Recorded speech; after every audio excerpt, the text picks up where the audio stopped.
By the end of this course, I'd like us to have developed an understanding of the terms osteoporosis and osteopenia.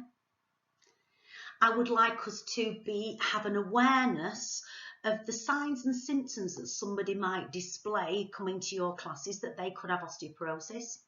And I want us to understand, as much as we need to at this stage, the results of a DEXA scan in relation to how we adapt our exercise and how our teachings may be influenced by the results of a DEXA scan. We're going to be looking at considerations needed for clients with osteopenia and osteoporosis in your exercise and your Pilates sessions. I would love you to be able to open up a new client base for both live face-to classes and, in this day and age, your online clients. If you have a little bit of a look at the definition of osteoporosis, and I need to put my teeth in to say this, it's a systemic skeletal disorder that's characterised by low bone mass. So they would have a lower bone mineral density with micro-architectural deterioration of bone tissue. This would lead to consequent increase in bone fragility and susceptibility to fracture. In a nutshell, the bones become thinner and they become more fragile. So let's put that in simpler terms. We could say that osteoporosis is a disorder of bone density due to an imbalance between bone builders, bone formation and bone reabsorption. Now, some of you will know all about that. That is fabulous. Give yourself a pat on the back.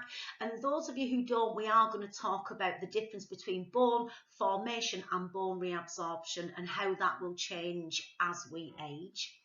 The condition osteoporosis can affect all bones, but we often talk about the most common are the vertebra, the radius, the distal forearm, and the neck of femur. Osteoporosis leads to an increased risk of fracture all over the body, but let's specifically look at vertebral fractures.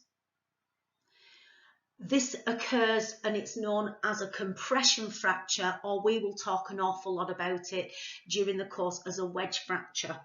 So fractures in the vertebra, but we can fracture bones all over the body.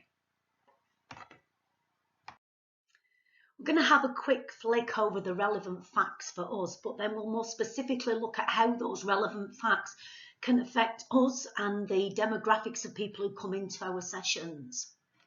Osteoporosis, it's a serious condition. However, it can be treated. Early diagnosis is really important.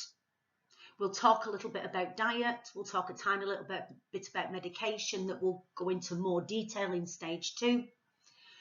But remember, osteoporosis is a serious condition. It can indeed be life-threatening, but it does not have to be. Broken bones, so somebody's had a minor fall from, say, a standing height, and they have had a broken bone from something that you think wouldn't necessarily cause a broken bone.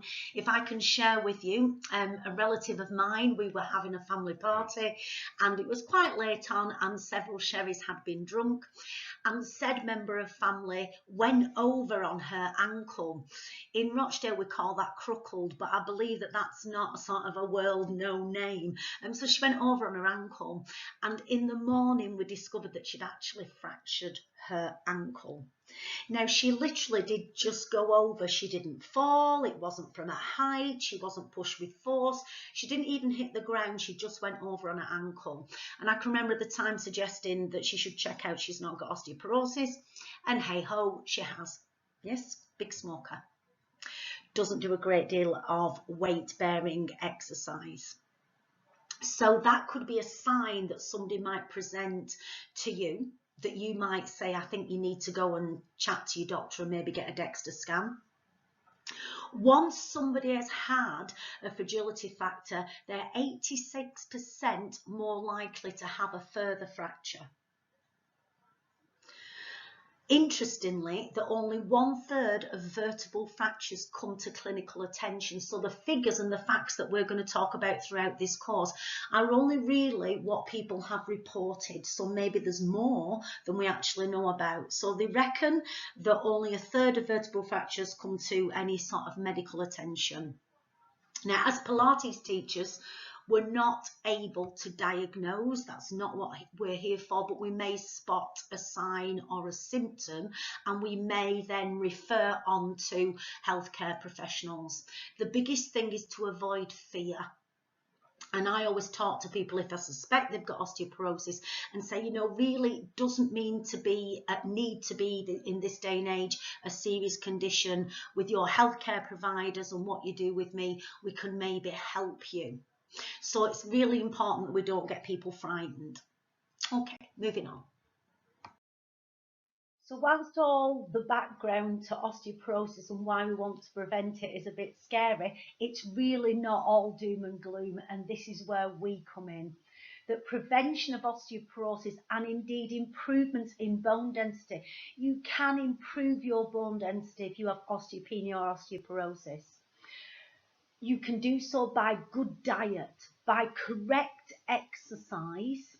So we don't want to avoid exercise, but we want to make sure it's specific and it will cause more good than harm. But it also needs to be regularly. So regular exercise. We need to avoid negative lifestyle factors such as smoking, but we will talk about that later on.